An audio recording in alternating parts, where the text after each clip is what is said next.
네, 시청자 여러분 안녕하십니까? 제주 MBC, 제주 신보, 제주 CBS가 공동 기획한 제주도지사 후보에게 듣는다. 오늘 진행을 맡은 김현선입니다. 제주 MBC는 제주 신보, 제주 CBS와 함께 도지사 후보의 철학과 정책을 검증해보는 토론회를 마련하고 있습니다. 각계 전문가들과 채택한 10대 아젠다를 중심으로 후보자의 정책과 공약을 검증함으로써 유권자들의 현명한 선택을 돕고자 합니다. 지난주 녹색당 고은영 후보를 시작으로 제주도지사 선거에 출마한 5명의 후보들을 매주 한 분씩 모셔 이야기를 나누고 있습니다. 토론에서 다뤄지는 질문들은 패널로 참석한 각계 전문가들과 함께 협의해 선정했고 후보 측에는 사전에 어떠한 질문지도 제공하지 않습니다. 제주 MBC, 제주 신보, 제주 CBS가 공동 기획한 제주도지사 후보에게 듣는다. 지금부터 시작하겠습니다. 오늘 만나볼 도지사 후보의 주인공은 40년을 행정에 있다가 정치인으로 변신하신 분이십니다. 자유한국당 김방훈 후보 모셨습니다. 안녕하세요, 김 후보님. 네, 안녕하세요. 네. 사전에 질문을 전혀 드리지 않아서요. 네, 긴장됩니다. 약간, 긴장하셨을 수 있을 텐데 컨디션 괜찮으신가요? 예, 괜찮습니다. 아유, 다행입니다. 예. 네. 지난 지방선거에도 출마를 하셨었어요. 본선에는 이번이 처음이시지만. 네, 4년 전에 예비 네, 후보 네. 했었습니다. 다시 출마를 결심하신 이유 궁금합니다. 아무래도 제주도는 제주도 지사는 제주도를 구석구석 잘 알고 제주도민과 소통을 해왔던 사람이 도지사를 해야 된다 그런 생각을 합니다. 아까 자유한국당 도지사 후보로 말씀을 하셨는데 자유한국당 하면 많은 분들이 신뢰를 좀 안 하세요. 그런데 걱정을 많이 하는데요. 도지사는 사실 당이 하는 게 아니고 또 정치가보다는 행정가가 하는 거라고 생각이 됩니다. 그래서 저는 결심을 했다는 말씀 드립니다. 네, 그 풍부한 행정의 경험이 네, 그렇습니다. 도지사 후보로서 적합한지 네. 날카롭게 검증해 보도록 하겠습니다. 네. 자, 이제부터 후보를 알아보는 순서 시작하겠습니다. 저희가 본인을 소개할 키워드를 사전에 부탁드렸는데요. 준비되셨습니까? 예, 네네네. 했습니다. 소개해 주시죠. 네. 김방훈은 행정가이다. 김방훈은 예. 행정가이다. 예. 네. 예. 뭐 사실 아까도 말씀드렸지만 40년을 행정에 계셨고 네. 뭐 요직을 두루 섭렵을 하셨어요. 네. 그래서 그런 행정 경험이 다른 후보와 가장 차별화된 지점이다. 이렇게 생각을 하신 것 같습니다. 네. 사실 저는 73년도에 공직 시험을 봐서 기술직으로 공직 시작을 했고요. 행운하면 행운하라고 표현할 수 있습니다만은 기술직으로 도의국장까지 했고 그 과정에서 서귀포시, 남제주군청, 제주도청, 제주시청, 관공서 다 다녀봤고요. 그다음 행정직에 부시장, 시장, 자치행정국장 하여튼 최종의 정무부지사까지 했기 때문에 그러한 경험은 쉽게 찾아볼 수 없는 그런 영광을 얻었습니다만 그 소중한 경험을 이제는 도민들께 도민을 미래를 위해서 봉사를 해야 된다 그런 생각입니다. 예. 행정가가 지사를 해야 네. 된다. 네, 네. 그렇게 말씀하셨네요. 네. 네, 본인이 선택한 키워드를 통해서 후보의 생각을 잠시 들어봤고요. 유권자들이 생각하는 김방훈 후보에 대한 이미지도 매우 궁금합니다. 그래서 이 자리에 유권자를 대표해서 함께 이야기 나누실 분들 모셨습니다. 저희 토론회에는 도내 학계와 시민사회단체 등 각계 인사 13분이 자문단으로 참여하셨습니다. 그분들 가운데 4분이 이 자리에 패널로 함께 해주셨는데요. 한 분씩 소개해드리도록 하겠습니다. 제주를 제주답게 주민자치와 생활정치를 강조하는 제주주민자치연대 강호진 대표 나오셨습니다. 네, 반갑습니다. 네. 더불어 함께 살며 행복한 나눔을 지향하는 사회적 기업 서미다의 김종현 대표님 나오셨습니다. 네, 안녕하십니까. 안녕하세요. 김종현입니다. 섬다운 섬, 제주다움을 이야기하는 제주대학교 건축학부 김태일 교수님 나오셨습니다. 네, 안녕하십니까. 반갑습니다. 네, 마지막으로 제주 안에서 제주 청년의 미래를 꿈꾸는 제주 청년 네트워크 유서영 대표입니다. 네, 반갑습니다. 유서영입니다. 네. 그 패널분들 아까 그 행정가를 키워드로 본인의 이제 짤막한 소개를 들으셨는데 뭐 다들 공감하고 인정하시고 뭐 그렇습니까? 네. 그래서 뭐 도민적 입장에서는 일부 긍정적인 측면도 있겠습니다만 그래도 이렇게 행정이라고 했을 때는 일반적인 이미지는 상당히 보수성이 있는 게 아니냐. 그래서 안정만 추구하다 보면 새로운 시대의 변화를 쫓아가지 못하는 비판이 좀 있습니다. 그래서 오히려 그 참신성, 창조성, 혁신성이 지금 제주 사회에 요구되는 게 아닌가라는 의견도 있는데요. 이에 대한 좀 반론 있으시면 부탁드리겠습니다. 제가 오랜 경험을 해본 결과 도민들은 사실 따뜻한 사람 그리고 친절한 사람 그리고 뭔가 말만 말고 진짜 말을 잘 들어주는 사람 그런 사람을 도민들은 원하세요. 그러면서도 새로운 환경 또 그러면서도 시대적에 맞는 공무원 그런 사람을 찾고 있는 거기 때문에 그런 부분에서는 늘 마음속 깊이 생기면서 시대에 맞는 그런 그 공부라 하면 공부고 그런 생각 많이 갖고 생활을 했기 때문에 저는 자신 있다고 생각을 합니다. 그래서 뭐 소통은 이제 강조하시는데 네. 상대적으로 반면에 또 역동성은 좀 부족한 게 아니냐라는 또 일부 지적도 있거든요. 그런 얘기도 듣습니다만은 그거는 지금까지의 과정에 있어서 어쩔 수 없는 환경이 있었고요.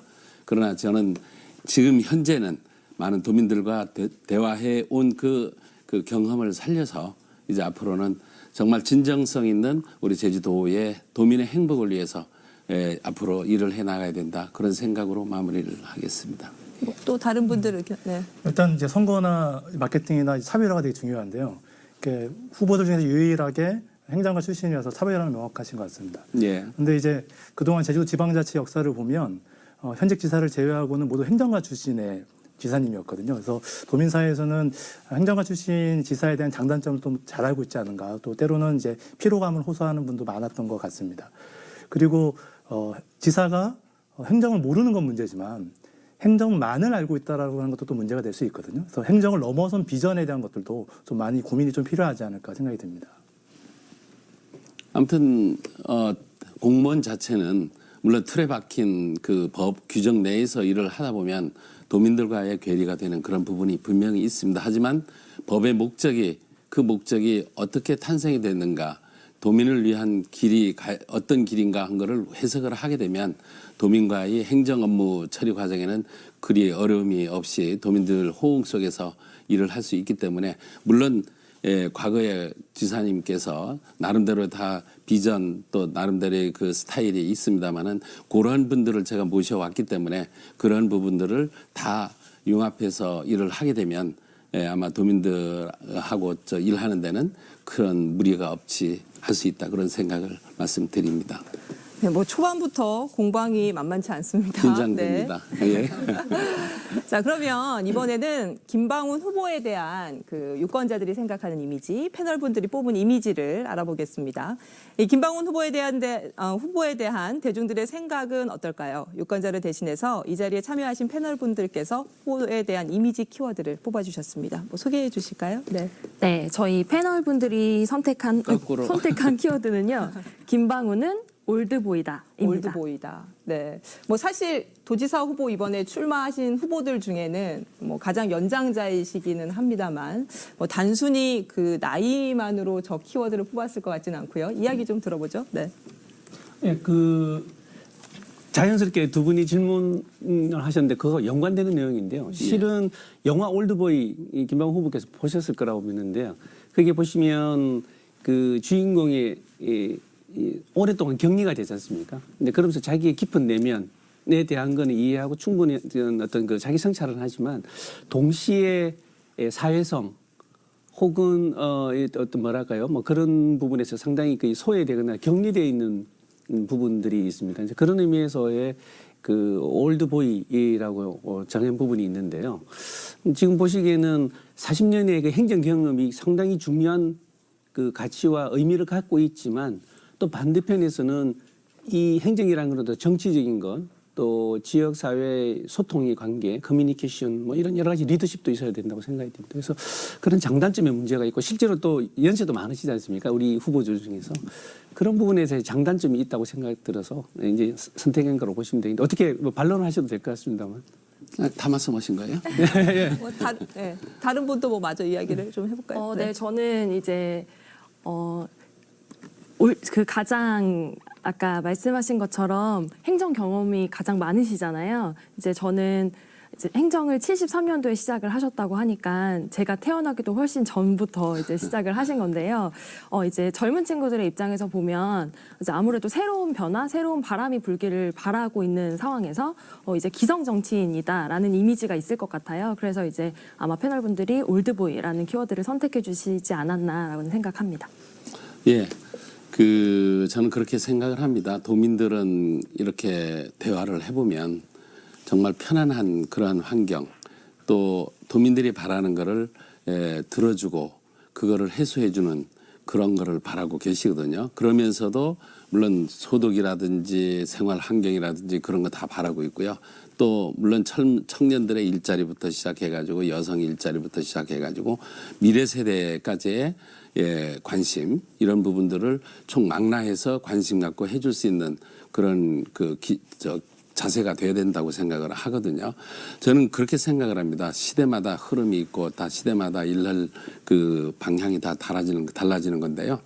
제 자신이 이제까지 공직 생활하면서 독단적인 그리고 독주적인 그런 행정 업무를 해보질 않았습니다. 항상 듣고 그거를 해소하고 만약에 그게 지금 현재 제도적으로 안 되면 제도를 바꿔서라도 우리 제주시 실정에 맞는 그러한 그 과감한 그런 행정을 조용하면서도 과감하게 해왔습니다. 하기 때문에 그런 올드보이라고 해서 제가 위축되거나 하는 건 전혀 없고요. 다만 얼마만큼 열정을 갖고 하느냐 나는 그게 더 중요하다고 생각을 합니다. 앞으로 지켜봐 주시고 또 지금까지 제 생활한 거를 한번 뒤돌아보시면 점검해 보시면 그 내용은 충분히 알 수 있을 거라 생각이 됩니다. 예. 하나만 더 질문드리겠습니다. 네. 공관시켰어요. 그 연륜이 의미 있고 굉장히 가치가 있다고 말씀하신 것 같은데 지금 최근에 정치적인 흐름은 이제 급변하고 있는 것 같습니다. 유럽 같은 경우에는 프랑스도 뭐 대표적인 예입니다만 그리스도 그렇고 가까이 있는 일본 지방자치단체장들도 40대, 50대 기술론에서 굉장히 많이 바뀌어가고 있거든요. 네. 그래서 행정 조직이 바뀌고 주민들의 의식이 바뀌어가고 있는 그런 측면에서 흐름에서 본다 그러면 조금 불리한 측면이 있지 않을까라고 생각이 듭니다. 그 정치적인 흐름과 지금 김방훈 후보의 재인 입장의 관계에서는 어떻게 바라보고 계신가요? 그러니까 먼저 소통인데 저는 주장하고 싶은 게 젊은이들과 또 기성세대와의 소통, 거리 좁히고 그와 같은 환경이 제일 중요하다고 생각합니다. 예를 들어서 아무리 젊은 정치인이 나서서 지도자가 된다고 해도 이제 유아생, 초등학생 예를 들어서 그런 학생들에게 그 사람이 높이를 못 맞추면 똑같은 결과라고 저는 생각하거든요. 그러기 위해서는 다만 얼마만큼의 눈높이에 맞는 소통이 필요한가. 그 소통에 의해서 정리된 것을 가지고 도정을 하게 되면 큰 문제는 없다고 생각을 합니다.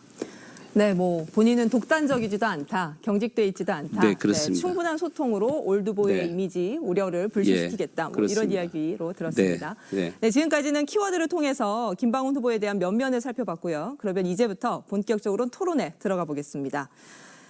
제주의 현안에 대해 김방훈 후보의 생각을 알아보는 시간인데요. 패널들께서 제주 현안과 관련해 분야별로 핵심적인 질문을 준비하셨습니다. 질문을 듣고 김방훈 후보는 자신의 의견을 말씀해 주시면 됩니다. 첫 번째로 강호진 대표 질문해 주시겠어요? 그 올해는 또 4.3 70주년입니다. 그래서 국가적으로도 많은 행사가 있었고 그리고 국가 추념일도 성대하게 이루어졌습니다. 반면에 또 같은 당의 대표이신 홍준표 대표님이 4월 3일 같이 오시긴 하셨는데 관련해서 4.3을 또 폭동으로 몰고 가는 일이 좀 있었습니다. 발언을 통해서. 그래서 이와 관련해서 같은 당 후보로서 좀 어떤 입장인지 한번 듣고 싶습니다. 예민한 부분 같은데요. 유족분들이 들으시면 굉장히 예민한 부분 같은데 당시 홍준표 대표가 4.3을 폭동 표현을 하셨는데 사실 4.3이라는 날짜부터가 관심을 가질 수밖에 없다 하는 생각이 들었습니다. 왜냐? 유족들한테 과연 유족들이 원하는 지금까지 4.3이라는 표현을 해왔기 때문에 4.3이지 사실상 그날은 우리 습격받은 날 아니 폭동을 일으킨 날 김달삼이가 폭동을 일으킨 날이거든요. 우리 선량한 우리 도민들이 희생당하지 않은 날입니다. 그래서 그걸 얘기하는 과정에서 그 얘기가 나온 건데요. 아마 유족들이 앞으로 이 부분에서는 굉장한 관심을 가져도 될 거 아닌가 참고로. 왜냐하면 자기 아버님, 자기 관련된 유족들이 희생당한 날은 그날이 아니거든요. 예를 들어서 많이 희생된 날을 가지고 날짜를 지정해야 될 건지 폭동한 그날을 해서 4.3이라고 지금 표현이 돼 있는데 이런 것부터 시작을 한다면 아마 유족들 분들이 마음이 중요한 거기 때문에 이런 부분도 한번 얘기를 해볼 필요가 있다고 생각되고요. 4.3만큼은 세월호와 비교할 수 없을 정도로 당시에 공포 속에서 총살을 당했고 그 공포 속에서 살았기 때문에 그러한 피해 부분이라든지 정신적 피해 당연히 보상 국가적으로 받아야 된다고 생각을 합니다. 그 부분에 우리 자유한국당도 또 저 역시도 적극적으로 노력을 해서 4.3 특별법 개정 해가면서 그런 부분들을 해소해 나가야 된다. 그런 생각입니다. 일단 홍준표 대표님의 발언 내용과 예. 후보님의 견해는 일치한다고 봐야 되겠습니까? 일치하는 것보단도 예. 4.3에 대한 정립이 4.3이라는 그 날짜가 과연 옳은 것이 한 번은 생각해 봐야 된다. 왜냐하면 유족들 분들이 학살당한 날이 아니기 때문에. 그러니까 정부 진상조사 보고서에 따르면 예. 4.3의 정의는 과거 한나라당도 동의해 주듯이 1947년 3월 1일부터 시작됩니다. 예. 그걸 포괄적으로 4.3이라고 우리가 정의를 하고 있는데 그거 앞에 거 딱 떼버리고 4.3만 딱 부각시켜서 발언한다는 것은 채집전을 맞아가지고 이제 도민들과 국민들의 추모적 분위기에 오히려 찬물을 끼얹는 게 아니냐. 말씀하신 대로 유족들의 마음을 더 아프게 한 게 아닌가라고 저는 오히려 사과하는 게 맞다고 보는데 이에 대한 좀 견해 있으시면. 그러니까 사과 표현이 뭐 잘못된 말씀은 아니고요. 폭동이다라고 표현을 한 부분에 대해서 지금 말씀을 하시는데 지금 정리된 거는 4.3 사건으로 정리가 돼 있는 걸로 저는 그렇게 알고 있습니다. 정부의 진상조사 보고 나와 있습니다. 예. 그렇게 돼 있는데 아무튼 그 부분에서는 홍준표 대표가 표현을 했는데 유권자들의 마음을 한번 들어볼 필요는 있다라는 표현에서 왜냐 희생당한 날이 아니기 때문에 폭동한 날이기 때문에 일으킨 날이기 때문에 그렇게 표현을 했다고 말씀을 일단 드립니다. 이해하고 덧붙여가지고 어쨌든 원래 또 4.3 특별법 개정이 매우 중요한 과제입니다. 후보님 말씀처럼. 네, 중요합니다. 그럼 여러 가지 배보상 문제라든가 네. 수영이 명예회복 문제가 되게 중요한데 예. 지금 정치 정치는 결과적으로는 이제 자유한국당이 국회에서 예. 이 법안 통과를 사실상 반대하기 때문에 진도를 못 나가고 있습니다. 그래서 같은 당의 도지사 후보님으로서 이를 좀 풀 수 있는 방안이 있습니다. 그거는 저 홍준표 대표도 예. 배보상 확실하게 하겠다고 얘기를 했고요. 그 외에 제도적 문제 부분은 검토가 필요한 부분도 있다라고 했기 때문에 저 역시도 지원 이런 부분에서는 아주 적극적으로 해야 된다고 해서 이미 얘기했고 건의도 했다는 말씀을 드립니다. 그럼 4월 국회가 열리면 이 부분에 그렇죠. 대해서도 자유한국당도 예. 반대하지 않고 노력하겠다 그렇습니다. 이렇게 이해하면 되겠습니까? 네. 알겠습니다. 그거 관련돼서 좀 시간이 길어져 좀 죄송합니다만 조금 저는 개인적 입장에서 보면 이해가 안 되는 부분이요. 이게 4.3이라는 단어를 쓰기 시작한 게 이 신문 기사나 이런 걸 찾아보면 이미 70년대에도 4.3 사건이라든지 4.3이라는 단어를 쓰고 있거든요. 그렇죠. 근데 그거 당시만 해도 굉장히 그 뭐랄까요? 이 치안 정권 중심에 굉장히 이 탄압이 굉장히 강했던 시대인데도 그런 단어를 썼습니다. 그래서 그게 지금 와서 또 폭동 아니면 피해 관계에서 4.3의 기간 지정일이 잘못됐다고 이야기하는 건 좀 이해가 안 가는 부분이 잘못됐다고 얘기하는 게 아니고요. 유족들의 마음을 한번 들어볼 필요는 있다는 뜻에서 얘기한 겁니다. 왜냐하면 아버지가 돌아간 날이 분명히 있는데 학살이 많이 된 날이 있는데 왜 폭동한 날을 했을까 그런 의구심을 낸 것이지 그거를 잘못된 걸로 표현한 건 아닙니다. 근데 그렇다 그러면 박근혜 정부 때 국가 기념일로 지정을 했지 않습니까? 예. 추념일로 죄송합니다. 그렇다 그러면 충분한 논의 없이 지정한 저것도 문제가 있지 않을까 하는 생각이 들어서 이제 추가적으로 드린 말씀. 예, 그거는 유족과 당시에 지금 현재 4.3 그 사무실 그 관련된 분들하고 충분한 얘기가 됐는 것까지는 확인을 못했습니다만 아무튼 그런 뜻에서 했다는 말씀은 드리겠습니다. 네. 그러면 두 번째 질문은 김종현 대표님께서 준비해 주셨죠? 네. 그 출마 선언하실 때 내국인 카지노를 유치하겠다라는 공약을 발표해 주셨습니다. 이제 카지노라고 하는 건 이제 본질적으로는 이제 허가된 도박입니다. 그래서 반대급부의 사회적 비용이 많이 발생합니다. 뭐 도박 중독이라든가 아니면 이제 도시기능 왜곡이라든가. 그래서 매우 제한된 지역에 제한적 대상을만으로만 허가하는 게 원칙이고요. 그래서 국내에서는 아시다시피 이제 폐광 지역에 경제적 위기가 도래하자 아주 제한된 시기에 한해서 이제 강원랜드라고 하는 내국인 카지노가 극약 처방이죠. 이제 경제적 극약 처방이 내려졌는데요. 과연 제주가 그런 극약 처방이 필요하다고 생각하시는 건지 내국인 카지노가 필요한 이유, 그 방안에 대해서 좀 궁금합니다. 물론 카지노 산업에 대해서 문제점들이 많은 건 사실입니다. 우리 경마장 역시도 시설할 때 당시에 그런 논란이 많았고요. 또 이 카지노 관계에는 도박 도시가 될 거 아니냐.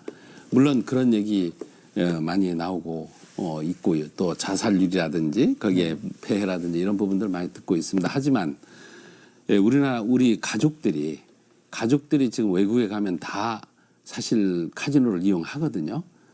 경쟁력 없이 이용을 합니다. 취미 삼아 관광 가서 하는데 제일 중요한 거는 우리 제주도가 앞으로 카지노가 중요한 게 아니고 복지에 대해서 재원 마련이라든지 우리 제주도 지역적 한계를 많이 갖고 있습니다. 대학생이 등록금 문제, 제주도의 노인 어르신들이 병원 관계 관련해서 서울 간다든지 앞으로 이러한 모든 문제들이 복지, 지원할 수 있는 재원, 과연 뭘로 할 것인가. 또 그렇다고 해서 카지노를 해서 그 재원 1조, 예를 들어서 1조 원의 재원을 마련한다. 그 재원을 가지고 할 수도 충분히 할 수도 있고 그렇다고 해서 그 카지노 산업이 우리 제주도 도민들한테 피해가 되느냐. 물론 환경 때문에 그런 문제를 가질 수 있을 겁니다. 다 제도적으로 차단할 수 있는 부분들이 있거든요. 제주도 도민한테서는 참여할 수 없는 기회도 될 수도 있을 것이고 일정한 기회를 참여할 수 있더라도 부담 없는 선에서 할 수 있도록 할 수도 있을 것이고 다양한 방법이 있기 때문에 그거를 얘기했던 거고요.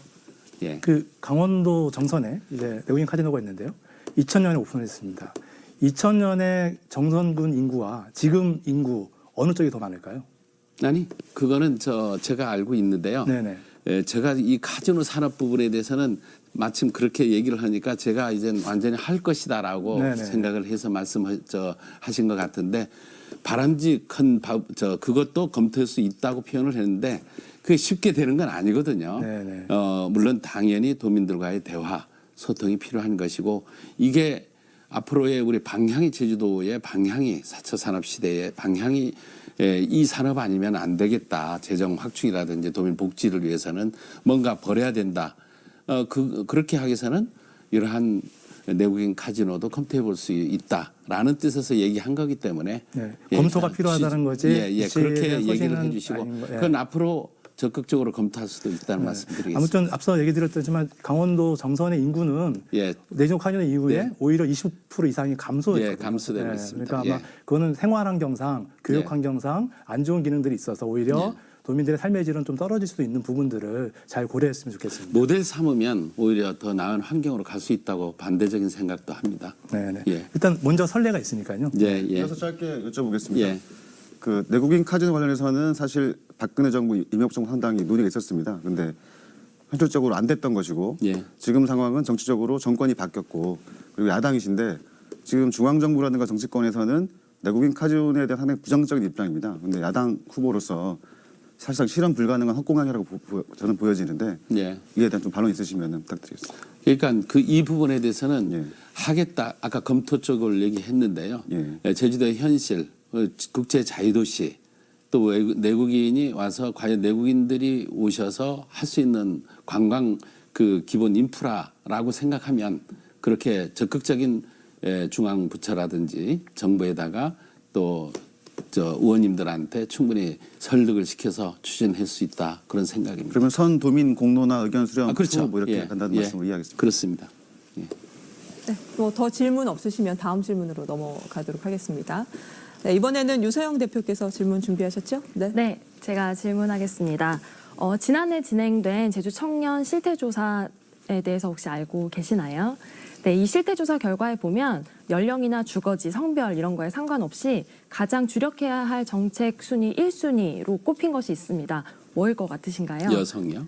여성이 아니고요. 바로 고용 환경입니다. 예. 그래서 이 고용 환경에 대해서 제주 청년들이 느끼는 어떤 불안이라던가 뭐 그런 부분들이 불만족 부분들이 있는데요. 이제 후보자께서 내신 그 청년 일자리 관련된 정책 중에 청년들이 도내 중소기업에 뭐 2, 3년 정도 근무를 하면 학자금 대출을 상환해주는 이런 정책을 제시를 하셨습니다.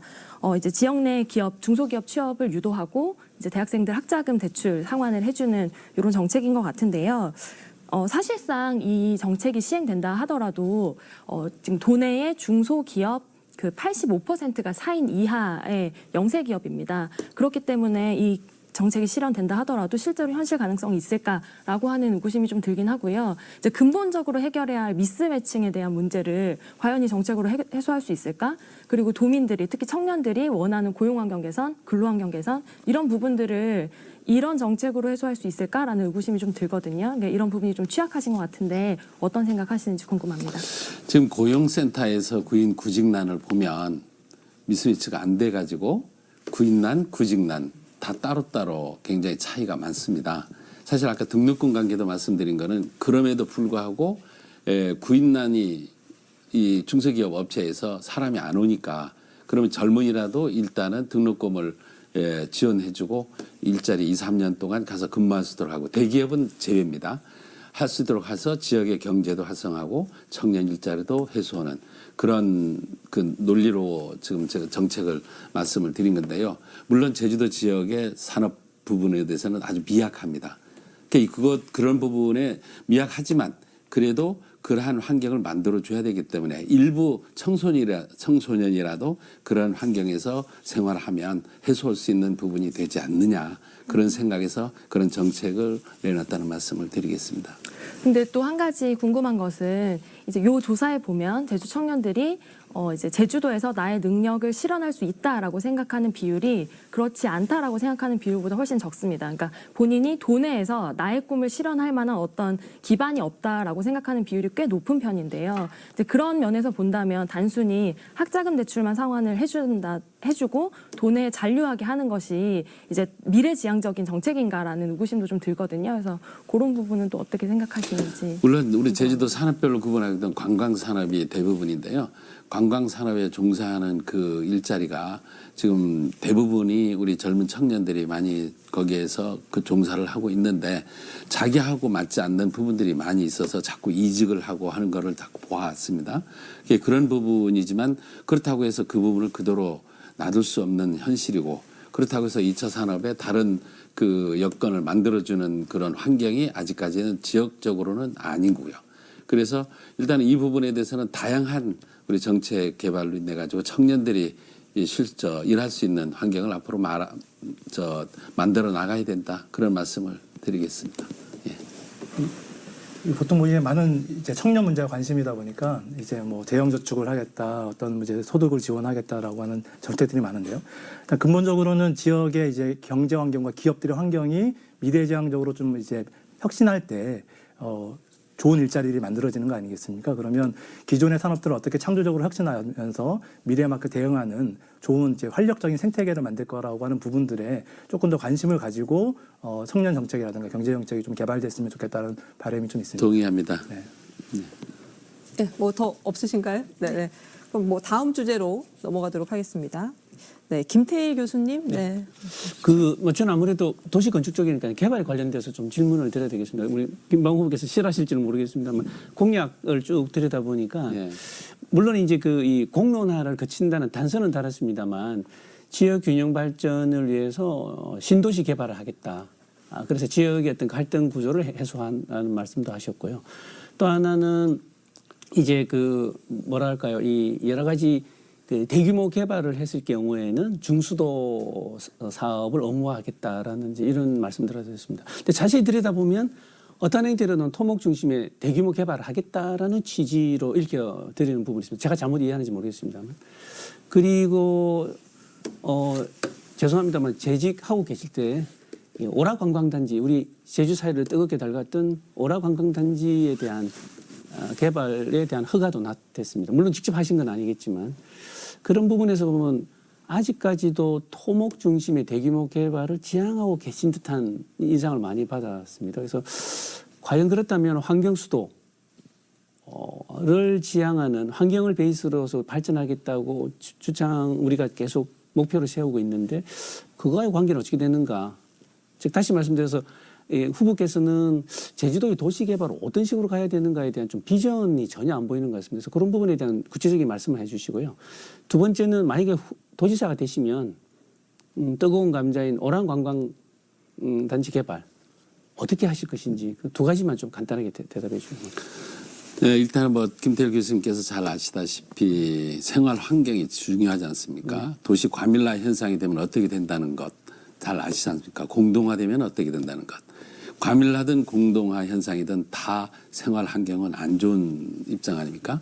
지금 현재 제주시가 과밀화로 인해 가지고 상하수도부터 시작해서 교통, 뭐 환경, 삶에 굉장히 악화되고 있다고 저는 말씀드릴 수가 있습니다. 반면 서귀포이신 경우에는 인구가 근래에는 증가되고 있지만 감소가 지속되어 있고 이런 것이 균형적인 발전 없이 계속 간다고 했을 때 서귀포시는 공동화로 인한 경제부터 모든 게 피폐가 될 것이고 제주시인 경우는 환경이 그 삶의 환경이 안 좋아질 것이고 이런 부분을 그대로 놔둬야 되느냐. 앞으로 인구는 1년에 1만 5천에서 7천 명이 1년에 증가되는데 그러면 이 증가되는 것을 대책 없이 놔둬야 될 것인가.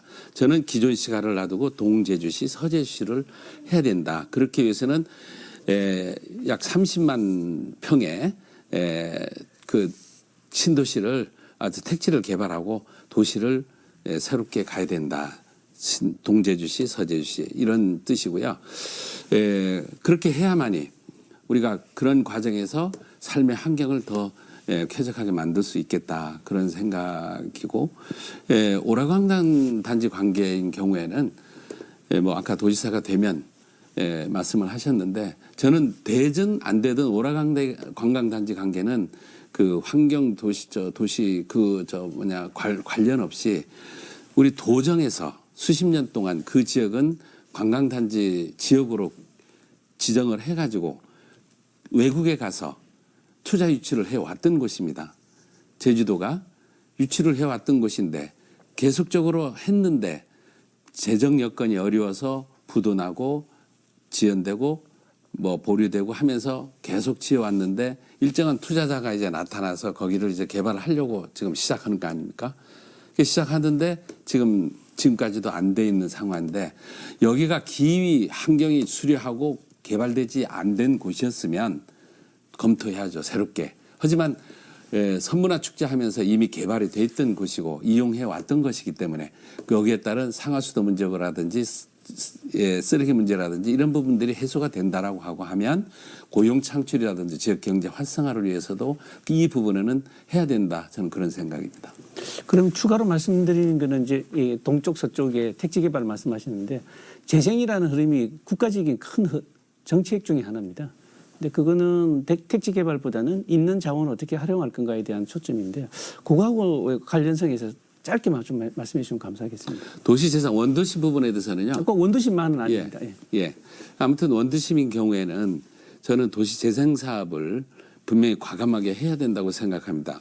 고밀화해서 물론 문화재 부분이라든지 기존 문화 이런 부분은 관광 부분 굉장히 면밀하게 검토를 하되 나머지 구역에는 고밀화 정책으로 가가지고 젊은 장년층들이 들어오고 거기에 상가가 활성화되는 그런 정책으로 가야 된다고 저는 소신을 갖습니다.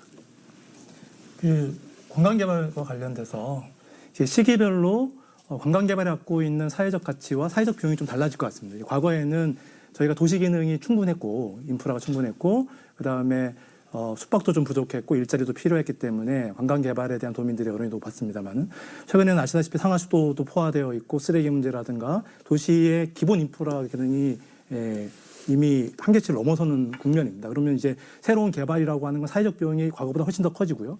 그다음에 이제 숙박이나 이런 것들은 이제 포화 상태라고 하는 우려들이 나오기 때문에 그것이 발생하는 사회적 가치는 이제 줄어드는 상황인데 지속적으로 이제 개발만을 주장한다라는 게 좀 문제가 있을 수 있을 것 같고요. 두 번째는 제가 노영타워 허가를 보니까 우회도로에 한 360억 정도가 소요되는데 개발 사업자한테는 한 70억 정도만을 부담시키는 것보다 깜짝 놀랐습니다. 왜냐하면 그거는 개발에 따른 사회적 비용들을 도민이 부담하는 걸로 전이되는 거거든요. 그래서 실제로는 그런 비용들이 충분히 개발 사업자한테 전체적으로 부담될 수 있는 환경적 개선이 없는 개발은 좀 문제이지 않을까라는 좀 생각이 있는데요. 어떻게 생각하십니까? 그 첫 번째 얘기하는 도시 확산 그거는 아니고요. 계속 인구가 증가된다고 했을 때 어떻게 할 겁니까? 그러면 기존 시가지 과밀인데 또 계속 그 상황에서 있을 수 있게끔 하는 거 안 되거든요. 도시 개발은 해야 됩니다. 해줘. 신도시를 개발해서 인구 증가되는 양을 분산화해서 가야 된다는 거는 뭐 나중에 보시면 알겠지만 그거는 해야 되는 상황이고요. 지금 현재 노영타워 그쪽 부분에 말씀을 하셨는데 그 부분은 우리 사회적 기반 시설 자체는 인구 증가에 따라서 관광 변화에 따라서 미리 기반 시설이 돼 있어야 되는데 그렇지 못하기 때문에 새로운 시설이 들어왔을 때 그거에 맞춰서 이거를 부담을 시키는 거거든요. 사실 이 부담이 옳은 것인가 이거는 논의할 필요는 있습니다. 왔으니까 당연히 이런 발생 문제점들이 있기 때문에 부담을 해라. 그런 지금 논리로 지금 말씀을 하시는 건데 만약에 우리가 장기적인 계획에 의해서 인구가 이렇게 갈 것이다. 25년 뒤에 앞으로 관광은 어떻게 변할 것인가. 이런 예측 가능한 그 우리가 계획이 서 있고 그거에 따른 기반 시설이 돼 있어야 되는 건데 그게 안 돼서 지금 그런 현상이 벌어지고 지금 현재적 상황이 이제 안 돼 있는 상황이죠. 안 돼 있는 상황이기 그래서 때문에 하수도도 넘쳐가는 네. 상황인데 네. 그렇다면 지금은 전체적인 것들을 좀 새롭게 재구성해야 되는 시점인 것 같고요. 네. 그러니까 도시 기능의 인프라를 개선하는, 그러니까 상하수도라든가 쓰레기 문제를 개선하는 문제와 네. 도시 기능을 확장해서 더 많은 인구를 유입하는 개발을 하는 문제는 이두 개를 좀 분리해서 볼 필요가 있지 않나라는 좀 의견이 있습니다. 맞는 말이고요. 도시계획이라는 게 다 각자 나름대로의 주장을 많이 하기 때문에 한 가지로 정립이 안 되는 경우가 많거든요. 그런데 지금 아까 말씀하는 부분도 들어오는 그 사업자가 상하수도 문제, 다 쓰레기 문제, 제시하는 요건을 다 충족시키겠다고 그 의견을 냈기 때문에 그런 부분이 이제 최종 승인까지 난 것이고 이 부분에 대해서는 앞으로도 논란이 되겠지만 하나하나 서로 간에 대화로 풀어나가야 될 사항이라고 생각을 합니다. 연구원에서 짧게 말씀 올리겠습니다. 질문인데 그러면 오라관광단지에 대해서 이제 긍정적인 입장이시긴 한데 예. 그러면 후보님께서는 이미 행정구역도 동서로 나누겠다. 예. 그리고 도청도 현재 그 제주시권에서 서귀포권으로 옮기겠다 하셨습니다. 그런데 오라관광단지가 만약 구체화됐을 경우에는 상주 인구 포함해 하루 5만 6만이거든요. 제주시 중심이 더 가파될 수밖에 없는데 그럼 이런 논리라면 후보님이 내신 도청의 산남 이전 공약이나 지역균형 발전과는 오히려 역행하는 게 아니냐라고 물어볼 수밖에 없는데 어떻습니까? 아니 그 5, 6만 인구가 거기에 계속적으로 상주한다고도 볼 수 있는데 아무튼 거기에 계속적으로 이용한다고 봐야 되겠지만 그렇다고 해서 서귀포시 지역에 피폐된 예를 들어 공동화 현상을 놔둘 수는 없다고 생각되고요. 도청을 산남 이전 부분에서는 짤막하게 얘기하면 논란이 사실 많습니다. 뻔하지 않습니까? 왜 도청을 산남으로 이전해서 저 표를 일단 전부 오라관광단지 것만 답변 부탁드립니다. 관광단지 건만큼은 이동하는 그 수단이 대부분이기 때문에 아마 지역 전체적으로 골고루 경제 활성화라든지 그러한 유동 인구로 생각을 하시는 쪽이 난 더 비중이 더 많다고 봅니다. 일단 적극 찬성으로 이해하겠습니다. 네.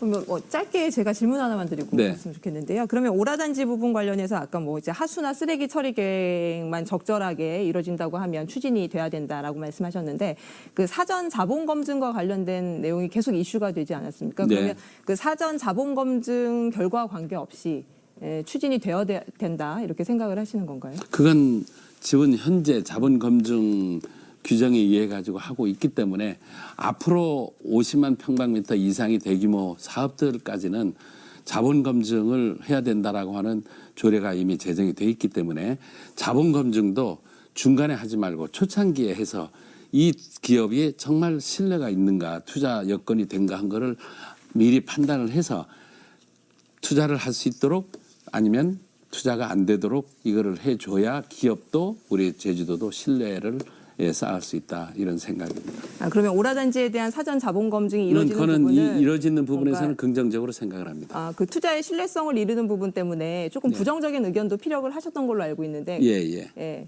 그러니까 무슨 얘기냐면 그 사업이 신청할 당시에는 그런 제도가 없어서 그 제도에 의해 가지고 전부 마쳤는데 갑자기 나온 게 자본 검증이거든요.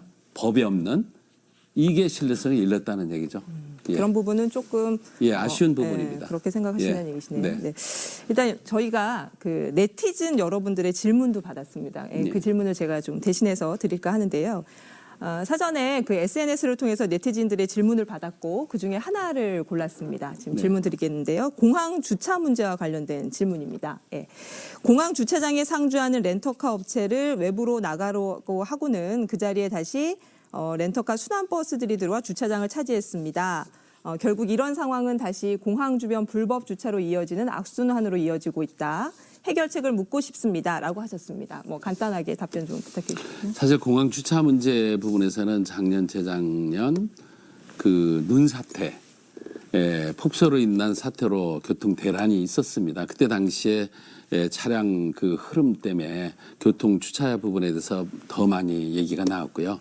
이 부분에서는 인근에 주차장 한계가 있기 때문에 어쩔 수 없는 이해가 필요하다고 생각됩니다. 이 부분에서는 아마 공항 또 교통 그 대중교통 대책에 의해 가지고 공항 터미널이 계획이 되어 있기 때문에 그거와 연결해서 주차 시설 또 그거 이용하는 사람들이 불편이 없도록 그거를 아마 정책적으로 추진하고 있기 때문에 그렇게 이해를 해주셨으면 좋겠다는 말씀드립니다. 네, 알겠습니다. 네. 그 공방이 아주 치열하게 오고 갔는데요. 예, 잠시 숨을 돌리고 가겠습니다. 네. 장안의 화제죠. 이름하여 OX 퀴즈. 네. 그 간단한 질문들을 몇 가지를 드릴 거예요. 그래서 짧게 질문 3가지를 드리고 질문에 대한 답은 저기 OX판으로만 대답을 할 수 네, 있습니다. 네. 네, 질문을 듣고 바로 OX판을 들어주시면 됩니다. 네. 첫 번째 질문입니다. 네. 나는 정치에 나선 것을 후회한 적이 있다. OX 들어주세요. X 드셨네요. 네. 네. 뭐 지난번 선거 때 이제 본선 진출 못하시고 그러셔서 약간 그런 후회를 하셨을 수도 있었겠다 싶었는데 아닌가 봅니다. 네. 예, 그렇지는 않습니다. 제가 정치에 들어간 걸 정치라고 생각은 않고요.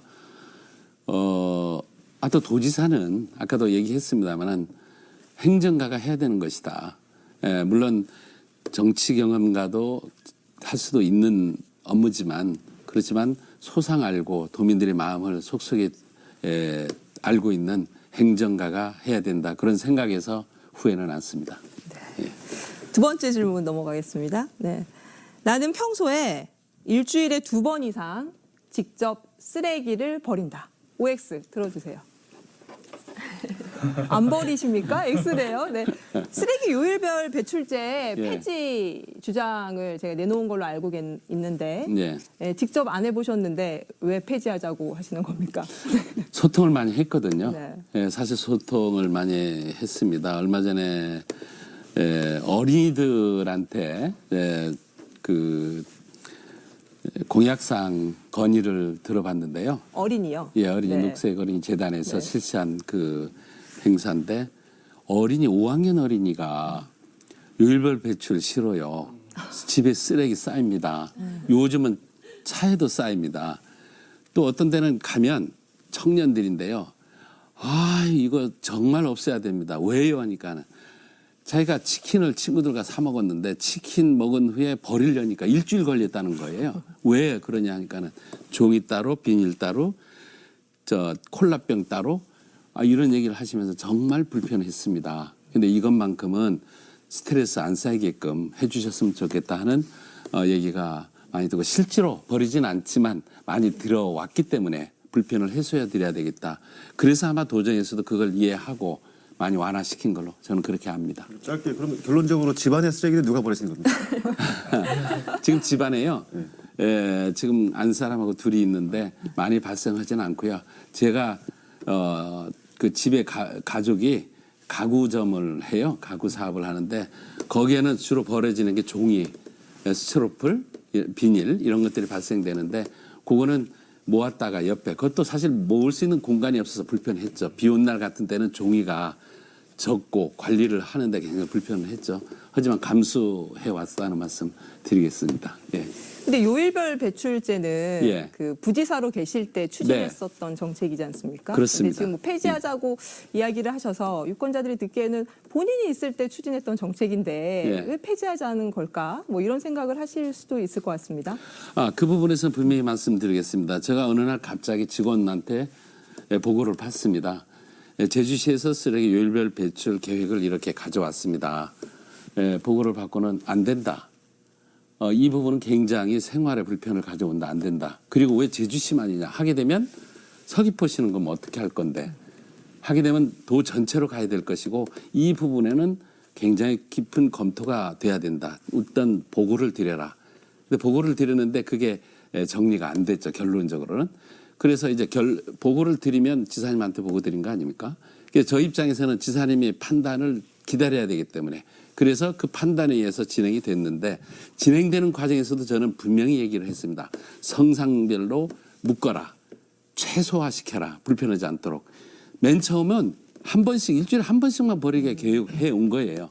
그러면 이제 후보님은 그 정책에 대해서 그렇게 반대했었죠. 긍정적으로 여기지 않았었는데 네네. 수장이 결정해서 갔다. 예. 뭐 이런 거예요. 심지어는 그만두기 전까지도 시간에 대해서 조정을 하도록 지시하고 나왔는데 지금까지도 안 됐습니다. 네, 예. 알겠습니다.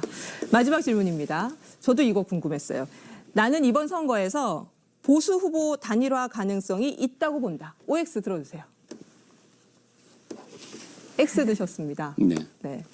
뭐 선거 완주하시겠다는 강한 의지의 표명이신 것도 같고, 네. 뭐 패널분들 이야기하실 거 없으신가요? 혹시 김방훈 후보로의 단일화도 안 되는 겁니까? 김방원 후보로 단일화는 저는 합니다.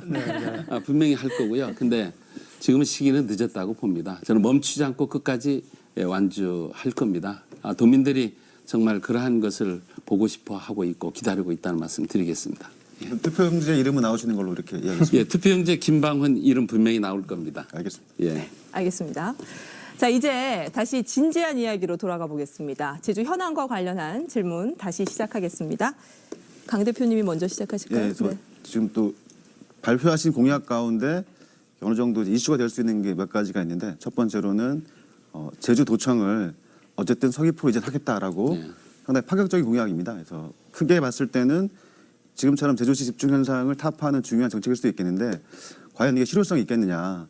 예. 그럼 도청이 이전하면 도에도 가는 것인가에 대한 여러 가지 문제들이 나타나고 있습니다. 그래서 혹시 이 부분에 대해서 구체적인 실현 계획 있으시면 약간 소개 부탁드리겠습니다. 도청 이전 이슈화되니까 전화도 많이 받고요. 또 그에 대해서 걱정, 우려하는 사람도 사실 많습니다. 물론 서귀포 지역에서는 그런 사람이 전화가 없었고요. 근데 지금 현재 제주시 쪽에 과밀화는 분명히 이해하실 것이고 우리 도청 기능이 굉장히 비대해졌습니다. 굉장히 도민들이 불편해야 합니다. 왜냐? 행정 업무 대부분은 시에서 이루어졌다 왔는데 자기 관련된 업무는 도에까지 와서 해야 되기 때문에 시에 가도 해결이 안 되고 도에 가도 이제 확실하게 정리가 안 돼서 그럼 어떻게 해야 될 것인가? 저는 그렇게 생각을 합니다. 도의 기능을 행정시로 과감하게 집행까지 예산까지 과감하게 넘겨줘야 됩니다. 지금까지도 그거는 약간 그렇게 도청의 해왔지만 서귀포시 이전하고는 다른 결이고 그러면 아무튼 그 요약해서 부분에서는 예. 기능을 정리하면서 해도 된다. 다만 하더라도 무조건 하는 게 아니고 많은 도민들과의 소통, 대화를 통해서 예를 들어서 정책이라든지 기획 이런 부분은 가도 또 아니면 서귀포 지역에 맞는 관광 또 아니면 1차 산업 감귤이라든지 이런 분야 기능별로 이렇게 해서 갈 수도 있는 거기 때문에 이런 부분들은 나중에 도민들과 충분한 대화를 통해서 결론될 사항이라고 생각합니다. 일단 붙여서 여쭤보면 도청으로 간다는 얘기. 그 후보님께서는 이제 언론을 통해서 어쨌든 도민들이 이해하고 있는 건 어쨌든 여기 있는 도청을 신제주에 있는 도청을 네. 서귀포로 옮기겠다고 다 이해하고 있는데 지금 예. 말씀을 들어보면 그건 아니고 예. 권한을 행정시로 대폭 이양하면 예. 해결될 게 하나가 있고 두 번째는 혹시나 또 필요하면 관광이라든가 농업부서는 서귀포로 갈 수 있다. 그렇죠. 이 정도 뉘앙스인데 그러면 발표하신 거는 약간 저희가 받아들이긴 약간 이해하기 어려운데. 그러니까 예. 기능을 옮기더라도 예. 서귀포의 기능이 너무 환경이 균형 발전이 안 되기 때문에 균형 발전을 위한 측면에서 그러한 그 일부 기구를 서귀포 측으로 또 핵심 그 기구는 만약에 주민들이 불편하면 안 되기 때문에 행정시에 남겨두고 그런 부분을 검토할 수 그러면 있다는 도청의 얘기죠. 핵심 예. 일부 부서를 예. 서귀포 지역으로 예, 옮긴다. 예. 이 정도 이해하면 되겠네요. 예. 그거는 제가 보기에는 조금 문제가 많은 것 같은데요. 왜냐하면 지금 질문은 이제 이전의 문제인 예. 거고 또 후보님 말씀하신 강조하신 거는 기능을 재분배하겠다. 기능을 이제 분배해서 기능 원활하게 돌아가겠다는 말씀인데 뭐 일리 있는 말씀이긴 합니다만 좀 모순인 게 지금 이미 이 이전 정부에서 했던 그 중에 혁신도시 또 주요 공기업들을 지방 이준을 했지 않습니까? 근데 그게 정말 성공했을까? 하다 보면 성공하지 않은 정책들이거든요. 그래서 많은 불편과 오히려 이용자, 사용자들도 다 불편한데 굳이 그런 것들을 기능을 재분배하는 것도 그렇습니다만 이전하는 것 자체도 이미 사례에서 보는 것처럼 문제가 많은데 그걸 꼭 그렇게 하셔야 되는가에 대한 반론이 좀 생기긴 합니다. 혁신도시 말씀하셨습니다만 혁신도시가 제가 실무 과장할 때 당시에 서귀포 지역으로 결정을 하고 그쪽으로 지금 혁신도시가 가 있는데요. 그 과정도 쉽지는 않았습니다. 굉장히 어려웠습니다. 왜냐하면 왜 제주시를 놔두고 서귀포까지 가느냐 이런 그 얘기가 있었는데요. 따지고 보면 서귀포 지역의 균형이라는 것은 언제든지 우리가 넘어가서는 안 될 것 같고요. 도청의 기능을 옮겨서 외곽지로 옮겨서 성공한 사례는 육지부에도 있습니다. 있는데 지금 아까 말씀드린 지금 감사위원회가 서귀포의 도 기능이면서 서귀포에 가 있고 그래 독립기관이지만 아무튼 그와 같이 서귀포 지역의 환경, 서귀포 지역의 산업에 맞는 기구는 가도 저는 무방하다고 생각한다. 다만 그 과정에서 우리 도민들이 정말 실제로 불편하다. 실제로 도민 생활에 어려움이 있다. 예를 들어서 저는 그렇게까지도 생각했습니다. 그럼 각종 도시위원회 회의할 때 서귀포까지 넘어가야 될 것인가? 그렇게 생각할 수 있거든요. 무슨 새마을 지도자 분여회 회의 있다. 도 분여회. 서귀포까지 아이고 어떻게 갈 거라 이런 얘기 할 수 있거든요. 하지만 저는 그런 게까지 생각합니다. 그거는 제주에서 하되 도청에 관련된 업무, 관련된 부서가 도로 넘어오는 거죠. 제주시로 오는 겁니다. 후보님께서는 이전은 하시겠다는 건 확실하신 거죠? 아니, 그러니까 기능을 그렇게 분배하겠다는 얘기죠. 일단 알겠고 이어서 예. 지금 행정 계층 구조는 아니시고 행정 구역을 동서로 하겠다는 거지 않습니까? 예. 그래서 뭐 무슨 성산포에 하든 대전에 하든 예. 의미가 있다고 보는데 4년 전 도지사 출마하실 때 그때 분명히 기자회견을 통해서 행정 계층 구조 구체적으로는 기초자치단체 부활과 관련해서 예. 주민투표로 결정하셨겠다라고 발표한 게 있어요. 근데 이번에 다 싹 빠져버렸는데 예. 이에 대한 혹시 입장 있으시면 부탁드리겠습니다. 아무튼 행정 시를 제가 동서로 해가지고 한다고 했는데 행정구역 말고 단계고요. 행정계층구죠. 예. 그 다음으로 아까 기초자치단체 부활 관계는 예. 그것이 지금의 정책에는 빠져 있지만 예. 이제 기능을 재편을 해서 동제주시, 서제주시, 서귀포시 이렇게 해서 구분이 돼서 기초자치단체 부활 관계는 앞으로 도민들의 많은 의견을 수렴해서 결론 지어 나가야 될 그런 상황으로 말씀드리겠습니다. 만약 지사님 되시면 임기 때는 어쨌든 해결하겠다 이런 말씀으로 이해되겠습니까? 예, 그 부분에 대해서 얘기할 수 있습니다. 알겠습니다. 예. 네. 두 번째 질문으로 넘어가겠습니다. 네, 유 대표님. 네, 제가 질문 드리겠습니다. 최근 그 여성 관련해서 3대 여성 정책 발표를 하셨습니다. 네, 그 정책에 보면 여성의 도정 참여 비율을 확대하겠다라고 하는 정책을 또 내놓으셨는데요. 이제 현재 제주도 소속 각종 위원회에 그 여성 참여 비율이 법률상 기준치인 40%에 못 미치고 있습니다. 특히 제주도 같은 경우는 목표치를 42%까지 잡았는데 실질적으로는 30%대에 머물고 있거든요. 그리고 뭐 특히 좀 전문직이라고 하는 기술심의위원회라던가 안전관리위원회 같은 경우는 5%에도 미치지 못하는 비율입니다. 이렇게 따지고 보면 인원당 전체 인원의 1명, 2명 정도가 이제 그 위원회에 속해 있는 것인데요. 구체적으로 여성 참여 비율을 어떻게 확대하실지 좀 현실적인 방안 제시해 주시고 확대하시면 몇 %까지 확대하실지 구체적인 수치도 좀 제시해 주시면 좋겠습니다. 여성 성차별을 없애고 또 여성 참여 기회를 확대하기 위해서 42%까지 기준을 마련한 건 맞고요. 근데 자원이 사실 없습니다. 심의위원회를 구성하려고 예를 들어서 자원을 뽑으면 특히 기술 분야가 없거든요. 그래서 자원 없어서 육지부에까지 체크를 해야 될 정도로 그러니까 우리 입장에서는 제주도 순수한 제주도 여성으로서 그 관련 부서의 전문가, 학계 뭐 이런 부분을 필요로 한데 사실 많이 없으세요. 그래서 앞으로 이 부분에 대해서는 자원 발굴을 제일 먼저 노력을 해야 될 것 같고요. 다양한 루트를 통해서 그 다음 이런 부분들은 확산시켜 나가면은 도정 참여하는데 여성분들이 크게 비율 높이는 것은 큰 문제가 없다고 저는 생각을 합니다. 이거는 자원이 없어서 안 되어 왔고 안 되는 것이지 자원 발굴과 그러한 의지가 있으면 충분히 해소되리라 저는 생각을 합니다. 네, 같은 문제로 이제 청년 참여 비율 확대도 이제 같이 논의되고 있는데요.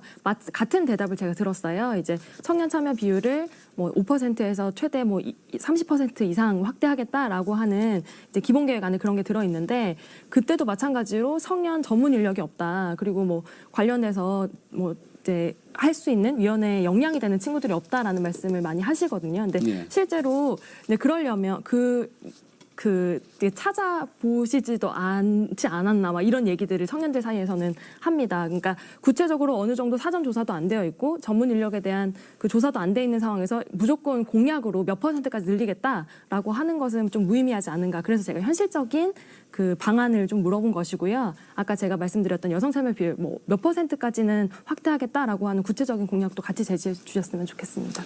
그거는 저 그렇게 말씀을 드리겠습니다. 제도적인 문제가 있는 것 같은데요. 일단 대학생들, 청년들의 자원이 중요한 거기 때문에 학교와의 관계, 학교와의 그 평상시에 그 자원을 충분히 파악을 하게 되면 그런 부분들은 청년 부분들은 많이 해소가 된다고 생각이 되고요. 뭐 여성 부분에 대해서는 YWCA라든지 여성 단체를 통해서 자원을 충분히 찾으면 충분하리라 생각을 합니다. 그래서 아마 그런 부분들도 단체, 여성 단체와들과의 충분한 대화를 통해서 해소시켜 나갈 수 있다고 생각을 합니다. 예. 네, 제가 이제 여성 정책을 좀 바라보니까요. 그래도 이제 공직에 오래 계셨지 않습니까? 그러면 이제 공직 사회에서 여성 공무원의 지위라든가 위치를 한번 좀 고민해 볼 필요가 있다 생각이 들었습니다. 그래서 보니까 여성 공무원 비율은 30% 이상 상당히 높은데 5급 이상 공무원 비율은 상대적으로 적더라고요. 혹시 공직 사회에서 여성의 지위를 어떻게 높이실지에 대한 고민이 있으신 적이 있으신지 혹시 방안이 있으신지 궁금합니다. 여성 중요합니다. 왜냐하면 우리 평상시 여성 하게 되면 따뜻한 마음, 도민들과의 접촉할 때 당시에 그 분위기를 따뜻하게 해줄 수 있는 그런 장점도 가지고 있고요.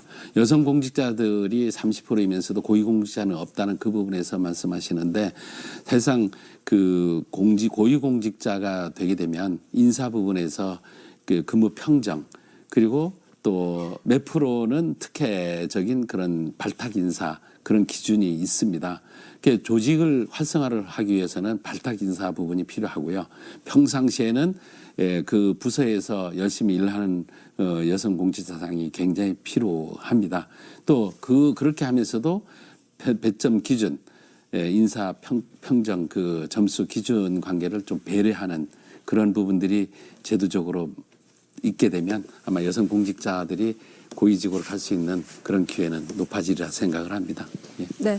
그 마지막 질문 될 것 같습니다. 김 대표님 이번 질문은 질문과 답변을 조금 짤막하게 가져가도록 하겠습니다. 그 네. 4차 산업혁명과 관련된 공약을 좀 제시해 주셨습니다. 그래서 위원회도 만드시고 뭐 드론이라든가 스마트 농업, 뭐 교통수단이나 태양광 발전들에 대해서 이야기하셨는데요. 4차 산업혁명이 제주에 미치는 위기와 기회가 어떤 것인지 어떤 대응을 갖고 계신지 대응책 갖고 계신지 궁금합니다.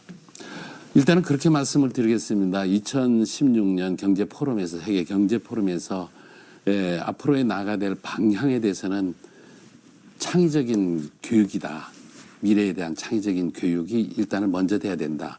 새와 알파고와 그 이세돌 구단이 바둑 대국에서 나왔듯이 거기에서 창의적인 바둑 한 수, 79수라는 한 수 때문에 그 많은 기보가 외워 있는 알파고를 이겼던 그런 거를 우리가 느낄 수 있었지만 아무튼 4차 산업 부분에 대해서는 우리가 다가오는 직장이 49%가 향후에 2030년이면 없어질 것이다. 새로운 일자리가 나올 것이다. 이런 그 얘기들이 많습니다. 그래서 이제 그 부분에 대해서 우리가 앞으로 그런 기구를 구성해 가지고 대처해 나갈 수 있는 환경을 만들어야 된다. 그런 생각에서 정책을 내놨다는 말씀을 드리겠습니다.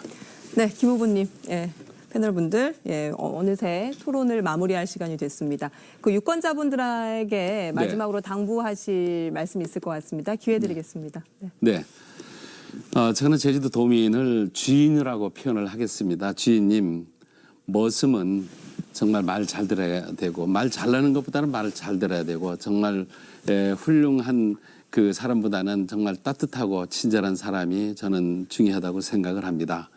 정치가가 과연 도지사를 해야 될 것인가, 아니면 행정가가 해야 될 것인가, 이는 도민들이, 주인님들이 판단입니다. 머슴을 부리기 위해서는 잘 판단하셔서 우리 제주도가 미래에 갈 수 있는 전후의 기회라고 생각합니다. 열심히 해서 보답하도록 하겠습니다. 많은 성원 당부드리겠습니다. 고맙습니다.